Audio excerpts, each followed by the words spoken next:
प्रेम से बोलिए जीतिया माता की जय। आज सुनेंगे चील और सियारन की जीतिया व्रत कथा। एक समय की बात है, नर्मदा नदी के पास कंचनवटी नाम का एक नगर था। नदी के पश्चिम दिशा में मरुभूमि थी, जिसे बालूहटा कहा जाता है। वहाँ विशाल पाकड़ का एक पेड़ था। उस पेड़ पर चील रहती थी।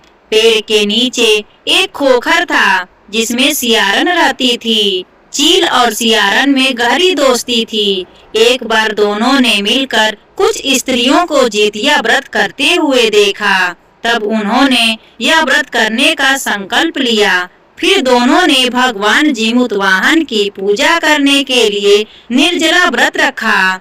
व्रत के दिन उस नगर में एक बड़े व्यापारी की मृत्यु हो गई और व्यापारी का दाह संस्कार उसी मरुस्थल पर किया गया।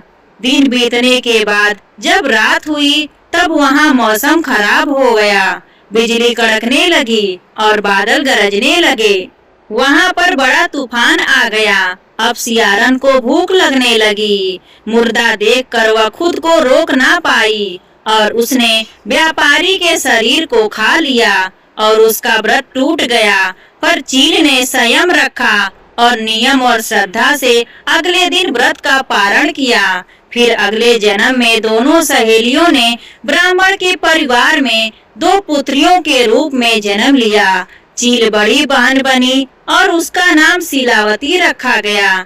शीलावती की शादी बुद्धिसेन के साथ हुई। सियारन छोटी बहन के रूप में जन्मी और उसका नाम कपूरावती रखा गया। उसकी शादी नगर के राजा मलयकेतु से हुई। अब कपूरावती कंचनवटी नगर की रानी बन गई। भगवान जीमूतवाहन के आशीर्वाद से शीलावती के 7 पुत्र हुए, पर कपूरावती के सभी बच्चे जन्म लेते ही मर जाते थे।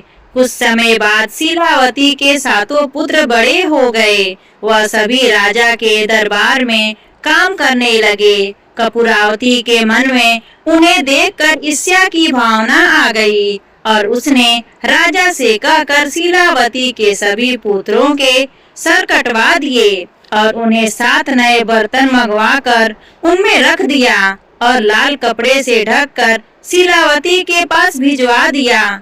यह देखकर भगवान जीमूतवाहन ने मिट्टी से 7 भाइयों के सिर बनाए और सभी के सिर को उनके धड़ से जोड़कर उन पर अमृत छिड़क दिया, जिससे सभी में जान आ गई और शीलावती के 7 पुत्र जिंदा हो गए और अपने घर लौट आए। जो कटे हुए सिर रानी ने भेजे थे, वे फल बन गए। दूसरी ओर रानी कपूरावती शीलावती के घर से पुत्रों की मृत्यु का समाचार सुनने के लिए व्याकुल थी। जब बहुत देर तक कोई समाचार नहीं आया, तो कपूरावती स्वयं ही बड़ी बहन के घर चली गई। वहां सबको जिंदा और खुश देखकर वह बेहोश हो गई। जब उसे होश आया तो अपनी बहन को उसने सारी बात बता दी। उसे अपनी गलती का पछतावा हो रहा था। भगवान जीमूतवाहन की कृपा से शीलावती को पूर्व जन्म की बातें याद आ गई।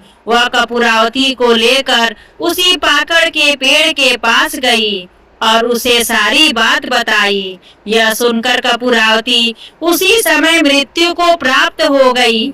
जब राजा को यह खबर मिली, तो उसने उसी जगह पर पाकड़ के पेड़ के नीचे कपूरावती का दाह संस्कार कर दिया। हे जीमूतवाहन भगवान, जैसे आपने शीलावती के 7 पुत्रों की रक्षा करी, वैसे ही सबकी रक्षा करना। प्रेम से बोलिए जीतिया माता की जय।